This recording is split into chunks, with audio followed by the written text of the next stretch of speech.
Hello again. Electroskeptic is here. Let's attune ourselves first.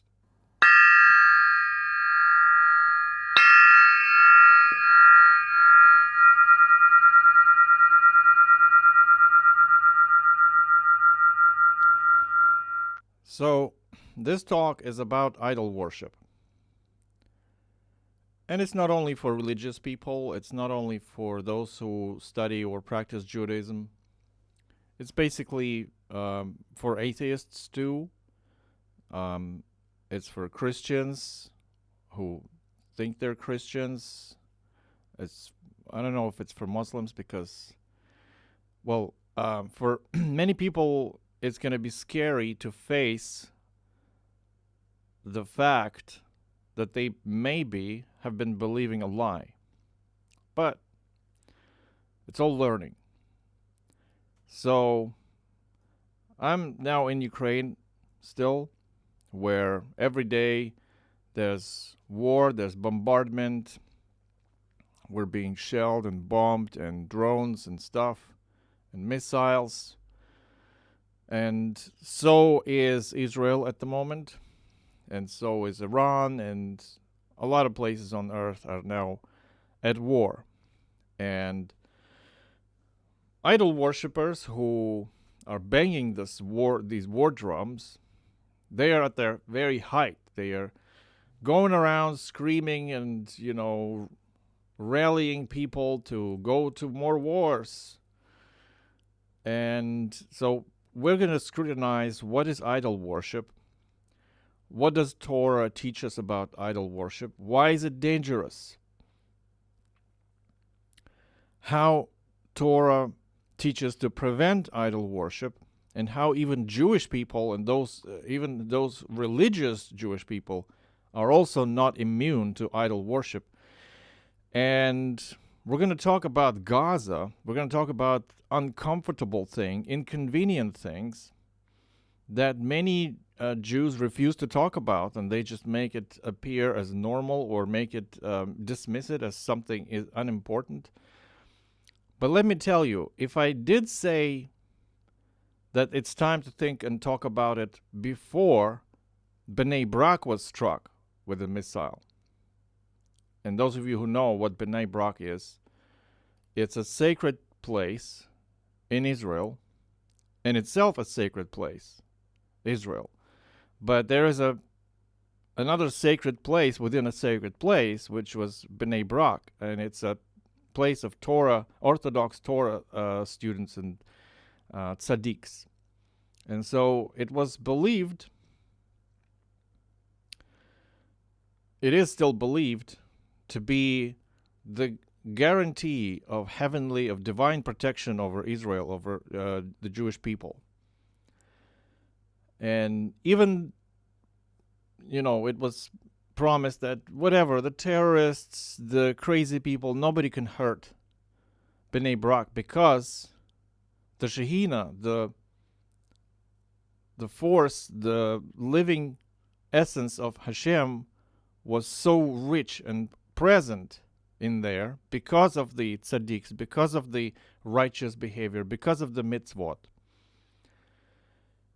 that it was like a deposit in a bank that would protect you from bankruptcy. You could always fall on this golden cushion. But suddenly, Bnei Brak had been hit with a missile, and the whole building was collapsing. And so many rabbis heard it as an alarm bell going off. Something's wrong. Particularly, what's wrong? Well, there seems to be no longer a divine protection. No longer is Hashem protecting that sacred space. And we're going to talk about why has that happened? Because things do not happen outside of the cause and effect. That's what Judaism is about. It's about responsibility, because we live in a place where cause and effect matter, and you can't avoid that. And also you cannot avoid thinking about this place, believing that there's a better place somewhere promised to you which is another example of idol worship. And so, after the Bnei Brak attack, I posted about it, and I was challenged with arguments that this is all mumbo jumbo by atheists, so people who believe themselves atheists or Christians. So he said, this is all a hoax. There's no divine protection. There's nothing. It's all just religion and imaginary things. And I said, do you think electricity is imaginary? And he said, like, what does electricity have to do with religion? I say, well, it's not about religion, but electricity is part of you. And I ask him, when you feel pain, do you think that it has to do with electromagnetic interaction, with electromagnetism, with electricity? First he said no. And I said, really? Do you really seriously say no? And I put him a link to some a medical study, a scientific study of actual brain activity and pain activators, and that it's all basically enabled by electricity, electrical signals. Everything in our nervous system, everything in our body is facilitated through electricity. The same as our devices and our semiconductor machines and everything, including our own bodies, our cells, everything is made of electricity. And so I said, how can you seriously say that no, the pain response has nothing to do with electricity? Then he had, okay, it has to do with electricity, but still it all doesn't have to do with religion. And I say, okay, let's leave religion for a while. If you recognize that you're all your bodies and all our bodies and all nature is made of electricity, can you really deny that your behavior and like the pain and suffering that you or others feel in a particular environment, do you accept that it influences the environment and it doesn't exist in isolation from environment? Like you feeling pain, let's say, and the surrounding nature where you feeling pain, do you seriously deny that one has impact over another? And so he dead refused to answer that question, because that question pokes the very essence of his own idiosyncrasy, his own blind spot, whether self-chosen or, I don't know. He started the conversation by denying that the pain response is facilitated through electricity, as all of our nervous activity. And so I said, do you deny that your actions influence, through electromagnetic interaction, the nature around you, and vice versa? The nature may influence your nervous responses. You see? So that's basically a demonstration that you don't have to be religious to be practicing Judaism. Because if you have to work with electricity, and all of us do, right? That's what it's all about. It's not about like God wanting to punish you for something. It's you being cautious with electricity. Like if you do stupid stuff, you get electrocuted. It's not because electricity hates you, because you were careless. You didn't study the basic safety precautions. You started behaving carelessly and you got zapped. Sorry. Learn to do a better job next time. That's what it's all about. The only thing that religion and Judaism adds to this scientific knowledge of electricity as a force that permeates everything, that everything is made of, the only actually new thing that religion tells you is that this ever-present, all-permeating force can talk to us. It can converse with words, right? Well, what if it's a force that everything is made of, including us, including our nervous system, is facilitated by it? What prevents it from using our language to communicate to us, right? Because language is also, it's code written in electricity for electrical signals to go this way or that way. That's what it's all about. And so that's the only new thing that religion tells you. That it's not just a blind thing that just happens. It's a sentient thing. It's a sentient force. And if you focus your attention, or if you ask question, it can answer in the same language. It can answer in any language because all languages are facilitated by the same force. And that's why in the word God, Judaism teaches you to put one empty space. Well, I put one wavy space, which is not empty. It's just wavy. It's energy. But it doesn't answer unless you focus your attention. And as I said in the previous video on this small series, The Gardener's Path to Judaism, as I said in the first one, we all start with baseline. We're just existing in nature. We're just children. And we eat and we play, and that's it. We don't care about none of this stuff, like talking to God, whatever. We just perform our whatever bodies require us to perform. We eat and sleep and play. And gradually, slowly, or sometimes fast, you start asking, you start reflecting, you start using your gift of reflection, like the inner mirror, that unlike all the other creatures who are just acting and responding to stimuli, you suddenly start reflecting, oh, why am I doing this? Why is this happening? Why is that happening? So you focus your attention in that space which you didn't focus your attention on before. You start asking questions. You start poking your focused attention into that space between these letters. And only then it may reveal something to you. It doesn't reveal by not asking questions, right? So your inquiry is important. That's the first thing that Judaism teaches you. Inquiry, attention, focus, scrutiny, awareness, right? So a lot of new age, new religions are nowadays talking about mindfulness.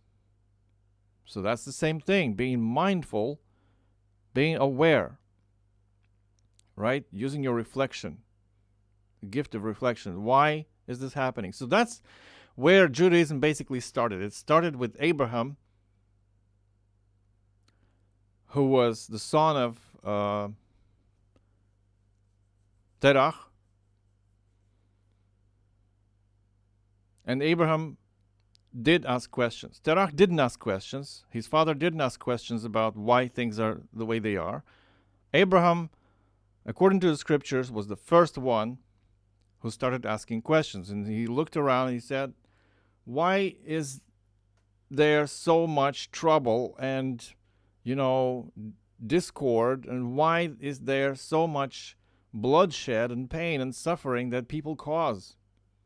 Why is everything burning? Basically, you're probably asking the same questions nowadays if you see the world burning. Like a lot of people where I live, they ask the same question. Why is this happening? Why are these crazy people going to attack us? What's in their heads? Why are they saying God is with them somehow? On the other side, there are countries fighting with each other, and every party says that God is with them. And so they're fighting. Maybe they have a good reason to fight. I don't know. We'll see. But when Abraham started these conversations, first he asked the question, why is this happening? And he got an answer. A voice told him that, no, this is actually not just a blind coincidence. I am Lord here. I am the owner of this garden. And it's a complex system, right? And if you want, you can learn to be a gardener with me. So that was his first offer. That was when Hashem presented himself to people through Abraham and started answering questions in language, right? Through inquiry, Abraham looked into the world, focused his attention, and he got answers. And so much later, when Moses on Mount Sinai received the whole set of commandments and instructions, this happened when this sentient force, the sentient electricity that everything is made of and everything is facilitated by, chose to focus itself in one particular place to pass that body of information to people. And that's how Jewish people began. That's why Abraham is Jewish in terms of religious Jew, because through Torah, Jewish became what they became. A missionary nation whose mission is to spread this knowledge from the Creator, from the concentrated electricity that chose to focus itself for a while in one particular space, which had become Yisroel, the Holy Land. Because by choosing to focus in that land, that concentrated sentient electricity changed the properties of the land too. The land became a powerful amplifier. Everything is amplified in that land ever since.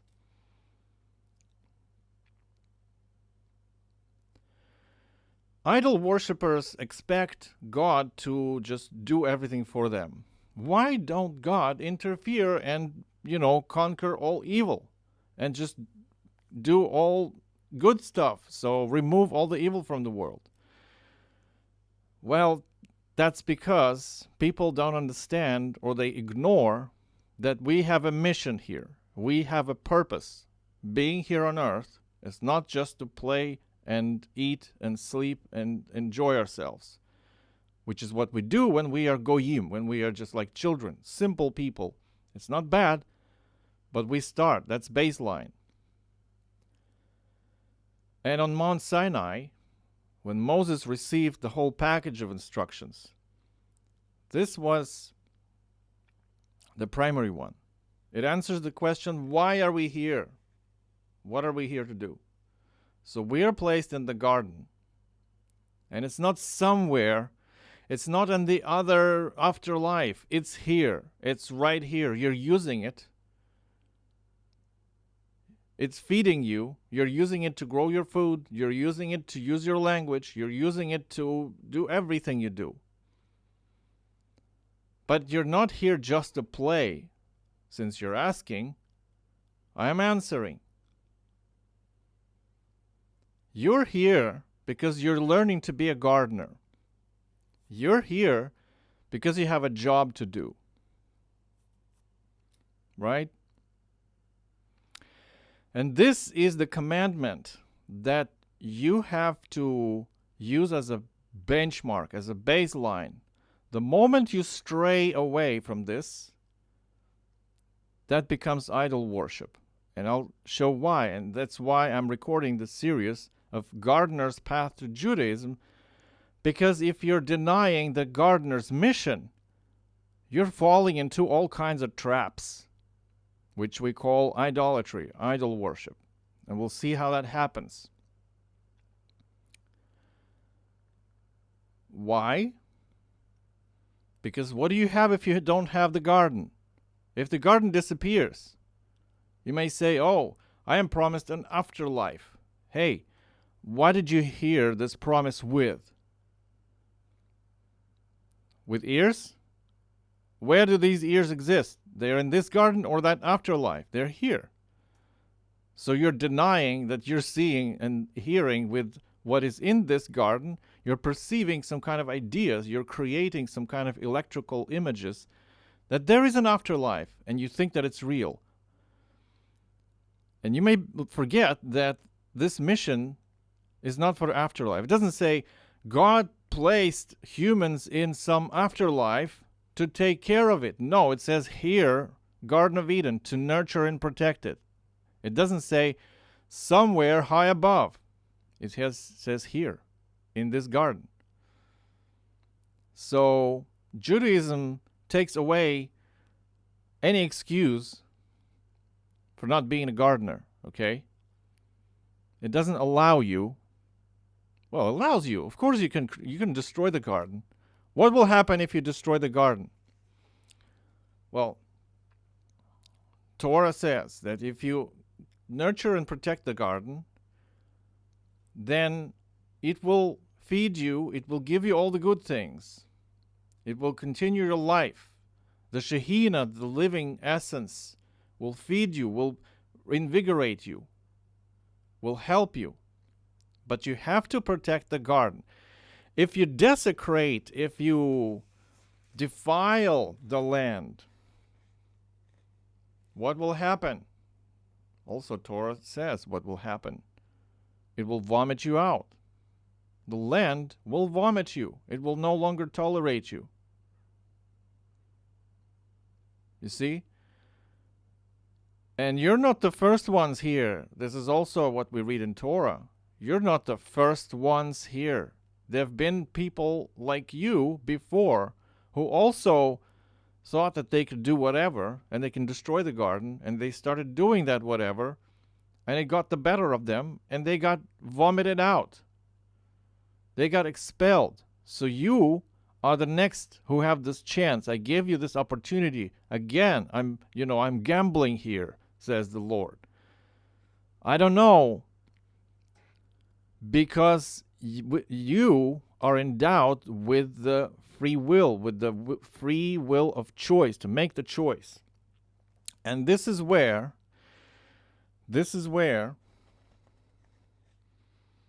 we will stray away from Christianity, because Christianity is essentially what strayed away from the original teaching.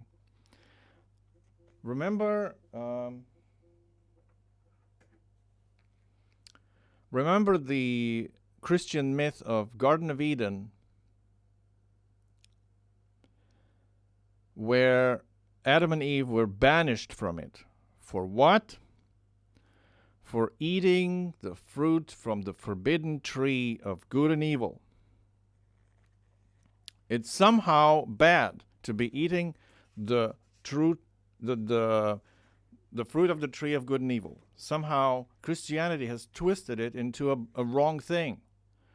Whereas in fact, in the original teaching, as we can read in Zohar, in Bereshit 33b, Adam left even when he ceased to discern clearly between good and evil, between light and shadow. It's a complete reversal that what Christianity did to this, the teaching of good and evil.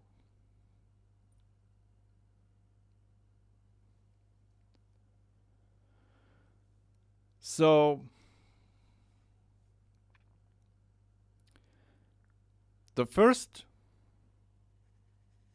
important information tells us that we are here to learn to be gardeners.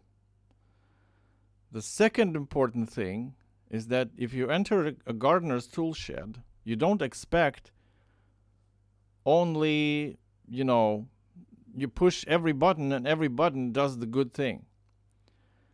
You can see fertilizers lying around, all kinds of tools, dangerous like sharp knives, dangerous chemicals like sulfur, sulfate as a fertilizer, garden shears. You can cut yourself with them. So they are dangerous tools. And so the second important commandment is that I gave you everything here. I gave you the good things and the bad things, the dangerous things and safe things, the poisonous things and the healing things. And the poisonous thing can become healing at some condition, and the healing things can become poisonous at another condition. So it's all It's not for blind people, you know. You are here to choose what's good for the garden and what's not.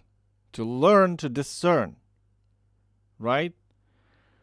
So it's not that you get banished from Garden of Eden for discerning between good and evil. Quite on the contrary.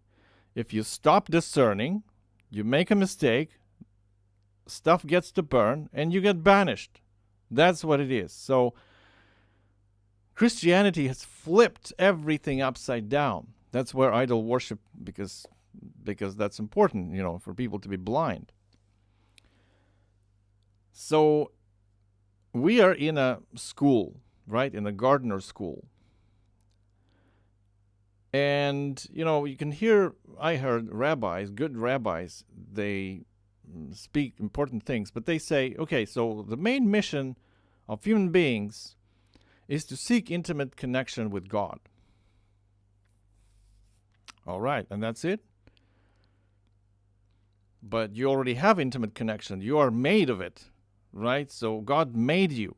You exist. You literally are made out of God. So what kind of more intimate connection do you want? Seriously.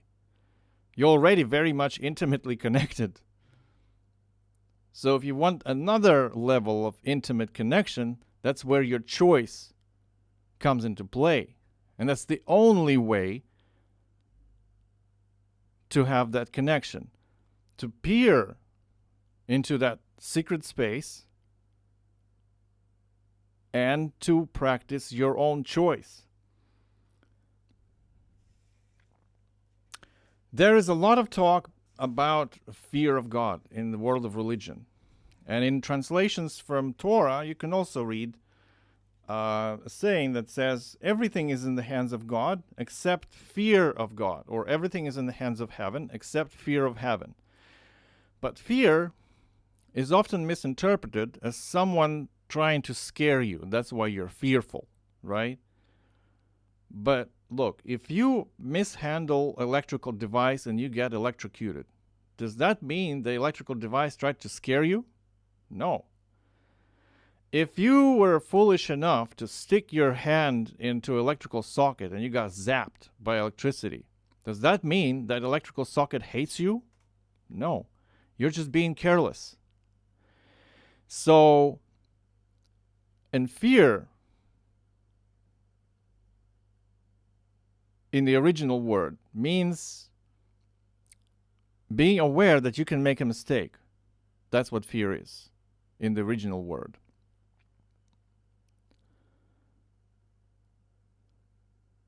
And if you're careless with electricity and you make a mistake, and the next time you will be more cautious. So that's what it means. Everything is in the hands of Hashem. Everything is in the hands of God, other than what He gave you as a gift of free will. He said, I will not interfere when you're making a choice, because that's why you're here. You're here to learn to be a gardener. Okay? If you're a Yehuda, if you really are inquiring and you're questioning and you're discerning, then it's that level. Yeah, that's where you communicate to God, not just use an intimate connection. You're made of it. You're communicating. But if you're not discerning, you can say, I don't want to discern. I want everything to decide for me. So that's what Christians do, and that's what Muslims do, okay? The Prophet has said, and I'm not here to judge. Everything's been decided. I'll just follow along. Then you're not a Yehuda. Of course, you're not into Judaism, because you want the stuff to be done for you. You want your responsibility to be relegated. You say, I don't want to do this. I'm too lazy. I just want to eat and do stuff and enjoy myself, and that's it. Okay, says God. But you're not a Yehuda then. You are one of the Goyim. You don't question stuff. You don't discern. You don't care. That's what Goyim is. Right? It's simple folks. It's not bad. Most of the people are like that. And if we don't have simple folks, everybody would just sit and learn Torah. That's what would happen. which doesn't mean that you can learn Torah and do important stuff. But the Goyim don't ask these profound questions. They don't care. So once you become a Yehuda, the one who is thankful to the Lord for bringing all this opportunity, and who is also responsible to practice discernment, then you're working. And so that's why Judaism also teaches us that you don't become a Yehuda, you don't become a person of God by just being angry and impatient and, just following your whims, following your instincts, following whatever your emotions dictate. You become by discerning. And instead of arrogance and anger, you're attentive. And that's where we get to understand, before we go into what idol worship, what kind of dangers come with idol worship, we come to the first type of discernment that Torah teaches us, and it's the Bina. It's discernment in perception. And here, whenever you feel something, whenever you feel compelled to do something, you quietly discern. So what is this I'm hearing? Or I am compelled to do this and that. What is this? Is this anger in me? Is this, what is this? This lust in me? What compels me to really act?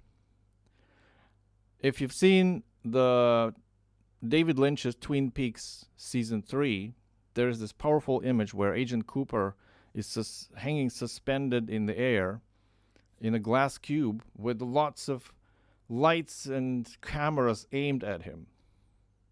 And he seems to be doing nothing, just hanging there. So that is a powerful symbol of what Bina is in Judaism.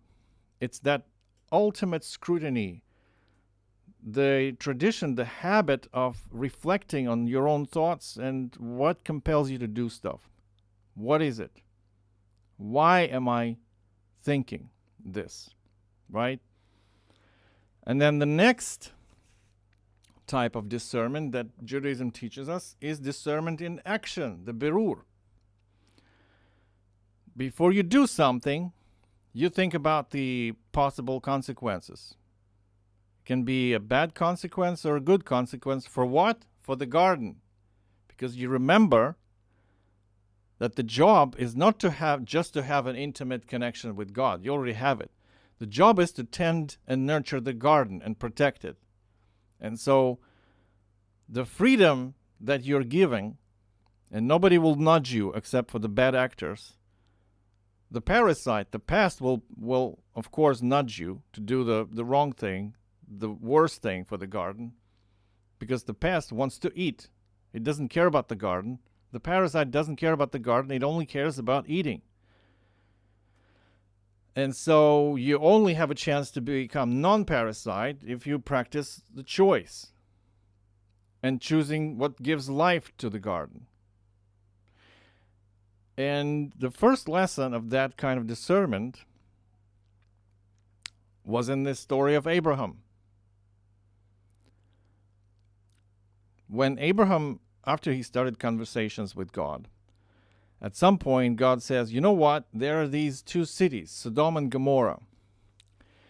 And they really lost all of their marbles, and they are polluting everything. They are desecrating everything around them and in them, and everything that I gave them.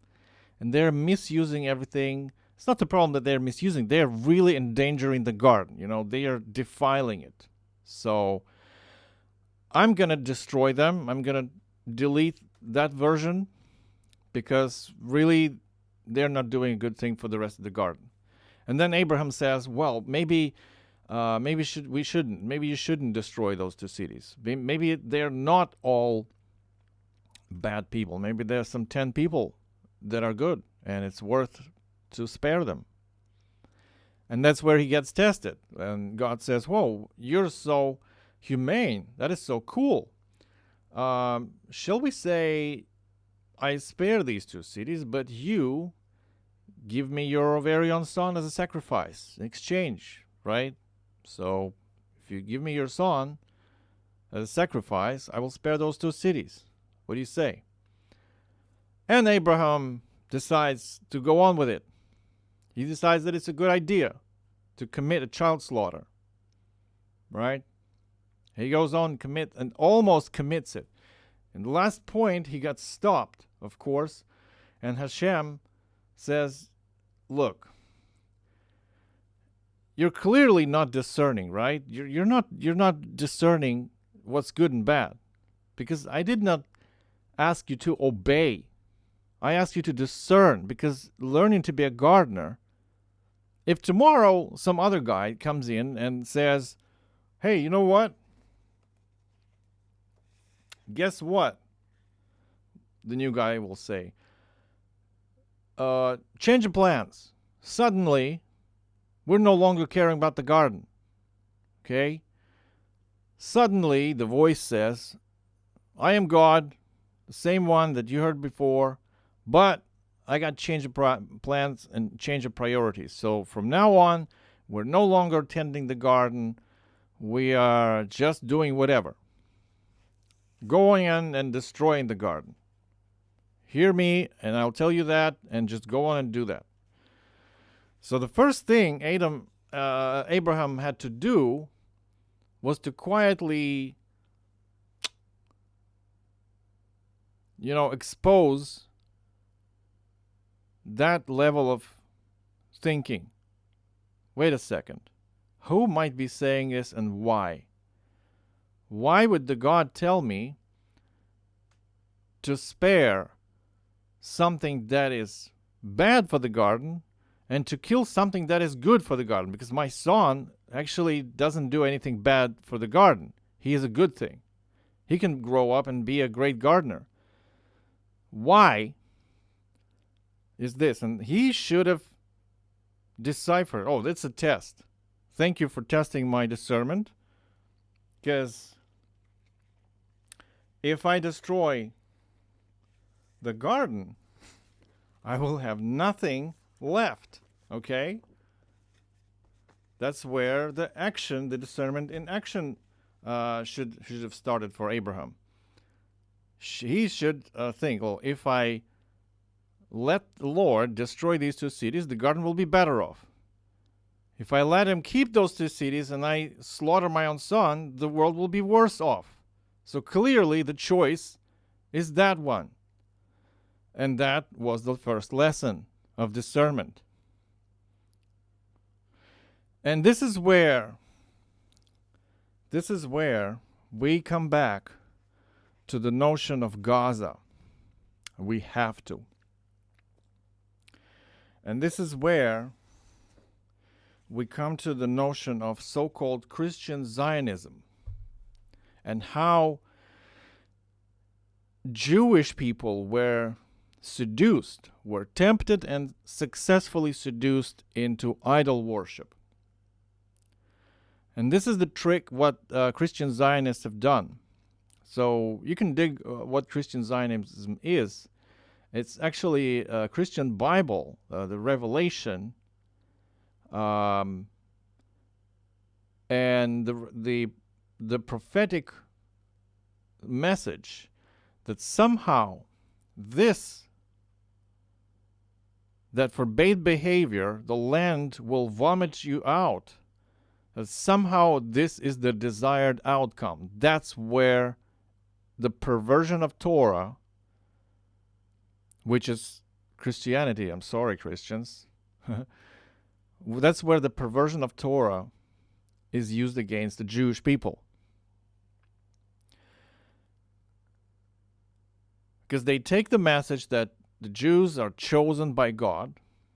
They interpret it as, well, chosen means they can do whatever.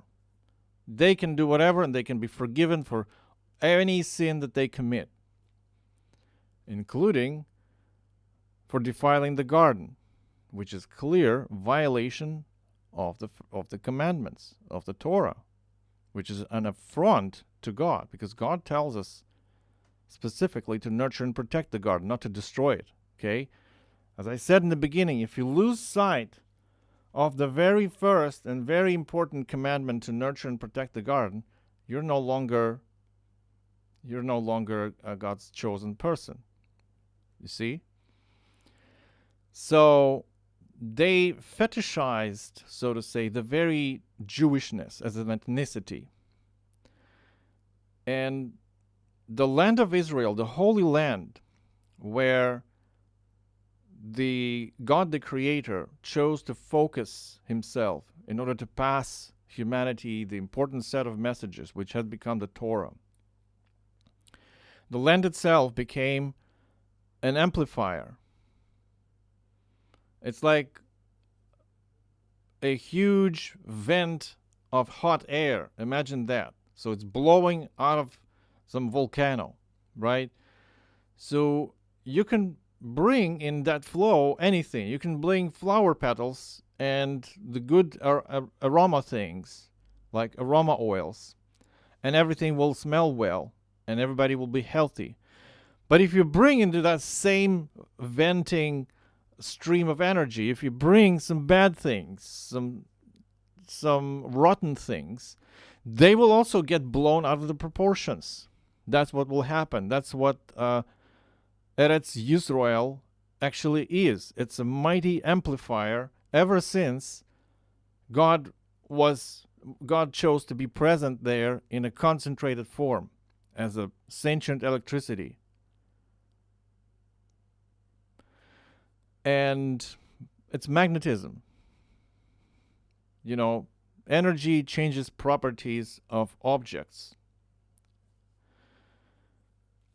And so when Israel was announced as the land for all ethnic Jews, that they can come in with whatever thinking they had, because, you know, it amplifies everything. If they invited only tzaddiks and only religious people and only kind people, you know, then the land would prosper and it gives more fruit, and the Shekhinah is feeling the fruit, and it gives more energy and wisdom, and so the garden lives. Because good things are amplified. Because the mitzvot are amplified. But if you invite and bring all kinds of people from all walks of life, as they say, who would otherwise sit in a regular space, right? And gradually they will learn, they would not commit so many crimes. But here, even if they had a little bit of negativity, of negative emotions, of anger and rage and idolatry, it gets amplified to immeasurable heights. And that's what happened. As Rav Yosef Mizrahi says, well, there's no surprise that IDF are so brutal and you know, inhumane, because most of them are just goyim from all kinds of countries who never read Torah, or if maybe they read it, but they don't care. Okay, they don't care about the gardening, they don't care about the mission. They just want the promised land, which was promised to religious Jews. Well, they are not religious, but they are religious only in parts that suits them. Okay, I'm a little bit religious because this land is promised to me, but other than that, I don't care. And that, my friends, has been the trick to seduce them into doing evil things and defiling the land by committing massive, massive, massive crimes. So that's where we come back to Bnei Brak being hit. Bnei Brak being hit means that these crimes that had been committed had depleted your deposit of divine protection so badly, so much, that you no longer have the divine protection. Because even to gain divine protection, it took so much pain, so much work. You remember from scriptures again, and the Jews were groaning and complaining in slavery in Egypt. It didn't happen overnight. The divine protection, divine assistance didn't come overnight. It took time to communicate, to plead, to groan, and then they were heard. Okay, I hear your problem. Let's work on it. And here as well. So they were damaging the Shekhinah. They were damaging the Holy Land. They were defiling it specifically, purposefully, so that there is no longer divine protection over Jewish people. And that's where, unfortunately, you have to refer to who were the founders of the political Israel. They were anti-Semites. I'm sorry to break this for you if you didn't know, but Herzl and Jabotinsky, they were raging anti-Semites. They hated Jews, and so that's what you see. The self-idolatry, to idolize the Jewishness as ethnicity, was used against Jews to diminish them. And that's what you can see from their deeds. Missiles flying, people are dying, and destruction is wanton. And there's no more divine protection, unfortunately. And that is a great, great lesson of how dangerous idol worship can be. And nobody is immune to idol worship unless they practice discernment, unless they practice Bina and Berur. Okay? So Christians, of course, are delusional because they believe that you get banished from Eden for eating from fruit of good and evil. It's completely flipped in their minds. No wonder they believe that the Armageddon, the ultimate destruction, is something good, because everything is flipped in their heads, because they expect some kind of afterlife. And you know, these raging Christian Zionists, you can see the complete divorce, their divorce from reality, and even their contradictions are so raging. It's like, okay, right-wingers, they want to ban all abortions, because the reasoning is that abortions diminish the population, which is good reasoning. Yeah, we have to procreate. We have to keep our progeny. It's a good thinking that the progeny should continue. Abortions diminish that, so abortions probably should be banned or strictly regulated. But at the same time, those Christian Zionists, those right-wing Christians, they believe that the Armageddon that they try to bring on will somehow be a good thing, and it will destroy all the progeny that they are so fearful about. So they are in this monstrous cognitive dissonance. They want one thing, or they claim to want one thing, but they do a completely different thing. Right? So that's idol worship, and that's where all these types of thinking, where you stray away from your main commandment, your main mission, protecting the garden. Right? So whenever you're hearing someone saying, let's level that city, let's destroy it, you have to use Bina and actually discern who's saying that. Who is saying that thing, right? And why? What do they want? What do those people want? Do they want to get electrocuted? What for?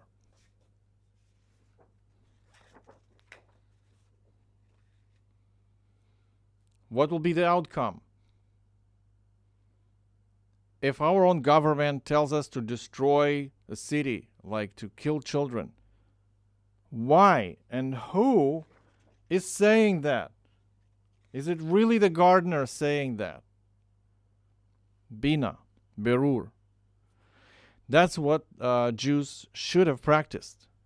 When they hear, you're chosen people, you're allowed to do everything. Really? That's what Abraham was tested against. Give me your child. I will spare Sodom and Gomorrah. Really? So, thinking and discernment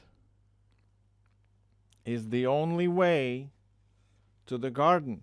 And garden is the only thing that we have. And whenever somebody tells you otherwise, they're trying to trick you into self-destruction. The parasite, the pest. And that's the benchmark you have to test everything against. If you are sitting in the board of directors of an agricultural company and you're deciding maybe we're going to use a new pesticide and it will increase the yield. Yeah, it will increase the yield, but will it damage the garden? If it does, the land will vomit you out. You're just bringing forth more calamities. If you're in a banking system, right, and we want to increase the percentage. Okay, that will be good for our bank, but will it contribute to the life of the garden? No, because a lot of people will suffer. They will be penniless, and it will just contribute to the destruction. They will go into drugs and crime, and so that will not serve the garden. So probably not. Choice is yours.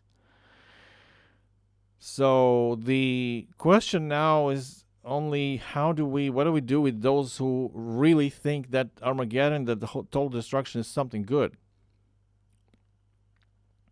And I don't know. And that's why I decided to record this, to maybe remind them that if they don't have the garden, the afterlife that they've been promised can be a lie, can be a terrible lie, and they will be duped, just like they are duped by these people who promise one thing, I will stop all wars, and then they come and they start more wars. Right? So think about it. You've been promised no wars, and you have more wars instead. Don't you think that the same thing will happen with the promise of the afterlife? Don't you suspect that the same thing happens with, believe me that it's going to be a good thing. And Messiah will come in the fire of Armageddon.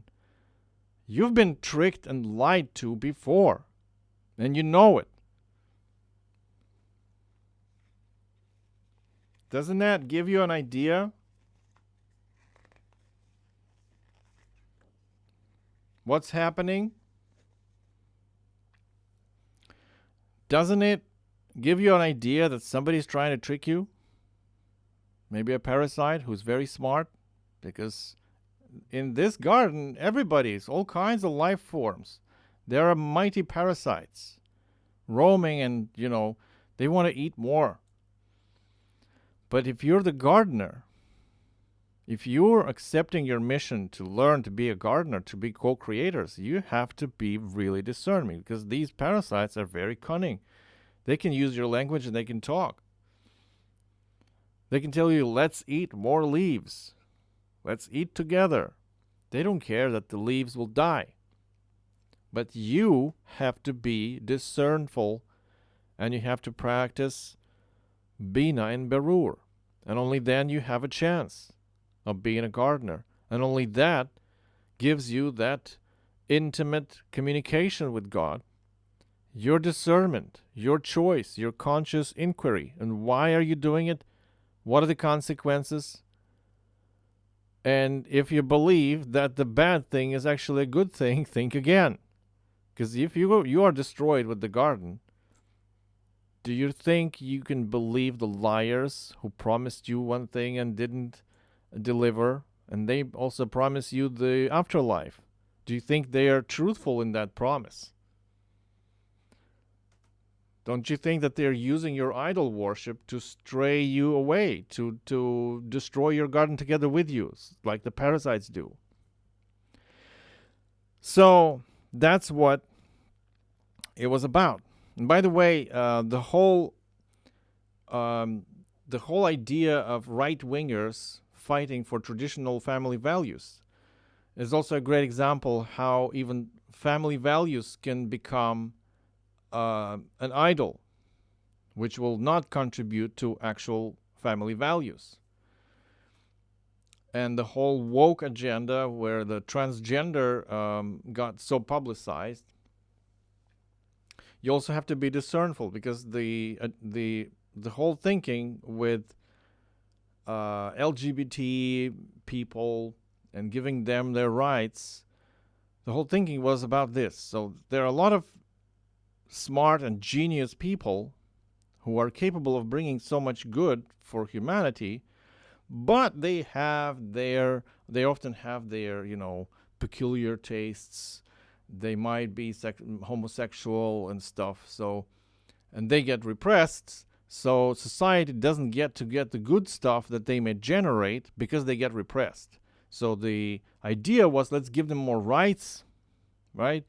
Let's not oppress them too much. Let's allow them within the confines of the law consensual, like homosexual relations. Why not? Because that increases better chances that they might invent a cure against cancer, right? So they're geniuses. So that was the reasoning. But then it became an idol, right? So we're no longer thinking about getting the good out of people with the LGBT community. Now it's just an idol that everybody has to idolize, Now we're just caring about this woke thing and transgender thing, right? And that was what was used as a target by the right wing. And there's some good reasoning, because if everybody becomes transgender and homosexual, our progeny will stop, the population will stop. And that defies the purpose of the garden, right? So that's just an example where everything that's an idea that compels people to act should be scrutinized very carefully. What specific aspects of this are good for the garden, for the biocenosis, for our environment, for the health, and what things are bad?